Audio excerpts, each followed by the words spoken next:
بسم اللہ الرحمن الرحیم۔ سپیریئر گروپ آف کالجز کی آن لائن کلاس میں آپ کو خوش آمدید کہتے ہیں۔ میرا نام کامران صفدر بیگ ہے اور میرا تعلق ہیڈ آفس سے ہے۔ آج کا ہمارا ویسے تو موضوع پہلا سبق اسوہ حسنہ صلی اللہ علیہ وآلہ وسلم ہے، لیکن سبق پڑھنے سے پہلے ہم سرسری سا حصہ سبق کے بارے میں معلومات حاصل کرتے ہیں۔ ڈیئر اسٹوڈنٹس، حصہ سبق میں آپ لوگوں کی کتاب میں 14 اسباق ہیں۔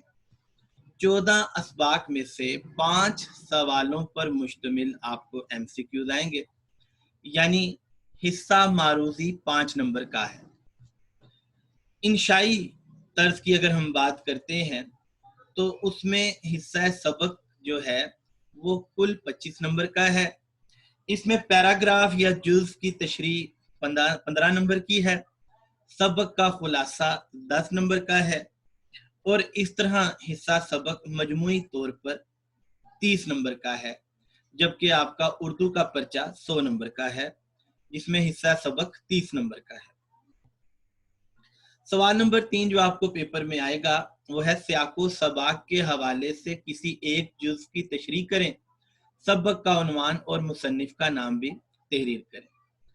تو ہم نے 2 پیراگراف یا 2 نثر پاروں میں سے کسی ایک کی تشریح کرنی ہے۔ تو سب سے پہلے ہم پریزنٹیشن میں سوال نمبر 3 لکھیں گے، جز الف یا جز بے کی تشریح، جون سا بھی جز ہم نے اٹیمپٹ کرنا ہے۔ اس کے بعد ہم حوالہ متن لکھیں گے۔ حوالہ متن میں 2 باتیں شامل ہیں، سبق کا عنوان، مصنف کا نام۔ تو ہم سبق کا عنوان لکھیں گے، اس کا 1 نمبر ہے، اور مصنف کا نام، اس کا بھی 1 نمبر ہے۔ اس کے بعد ہم بات کرتے ہیں سیاق و سباق کی۔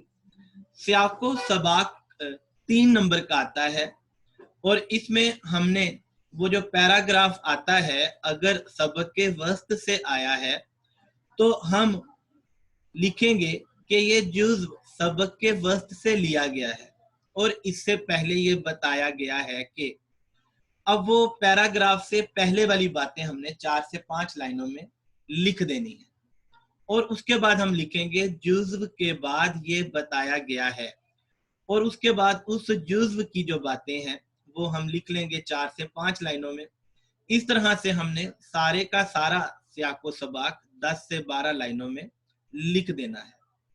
سیاق و سباق، سیاق کا مطلب ہوتا ہے مضمون یا سبق کا ربط، سباق کا مطلب ہوتا ہے سبقت لے جانا یا پہلے آنا۔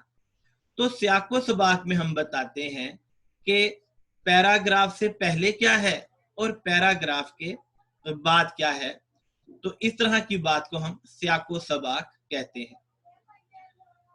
اگر وہ جز سبق کے آغاز سے آیا ہے تو پھر ہم بتائیں گے کہ یہ جز سبق کے آغاز سے لیا گیا ہے، اس کے بعد یہ بتایا گیا ہے کہ، اور ہم نے وہ باتیں 7-8 لائنوں میں بتا دینی ہیں۔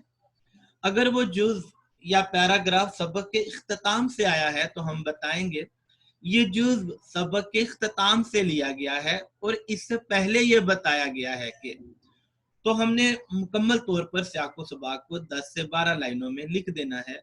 سیاق و سباق کے 3 نمبر ہوتے ہیں۔ اگر آپ موقع محل نہیں بتانا چاہتے کہ یہ جزو سبق کے آغاز سے لیا گیا ہے، وسط سے لیا گیا ہے، یہ اختتام سے لیا گیا ہے، تو آپ سارے کا سارا سبق جو ہے وہ 10 سے 12 لائنوں میں بھی لکھ سکتے ہیں، اور آپ کا جو بورڈ کا پیپر چیک کرنے والا ہے امید ہے کہ وہ آپ کو اس کے زیادہ سے زیادہ جتنے وہ نمبر دے سکتا ہے وہ دے دے گا۔ سیاق و سباق کے بعد اگلا جو مرحلہ ہے وہ تشریح کا ہے، اور یہ بہت زیادہ اہم حصہ ہوتا ہے، اس کے 10 نمبر ہوتے ہیں۔ تو تشریح کرتے ہوئے اگر ہم مصنف کا تعارف لکھنا چاہتے ہیں تو ہم مصنف کا تعارف لکھ سکتے ہیں، لیکن مصنف کا وہ تعارف لکھنا چاہیے جو ہمارے پیراگراف یا نثر پارے کو سپورٹ کرتا ہو، اور لیکن سیاق و سباق میں ہم بالکل بھی مصنف کے بارے میں کسی قسم کی بھی کوئی بات نہیں لکھیں گے۔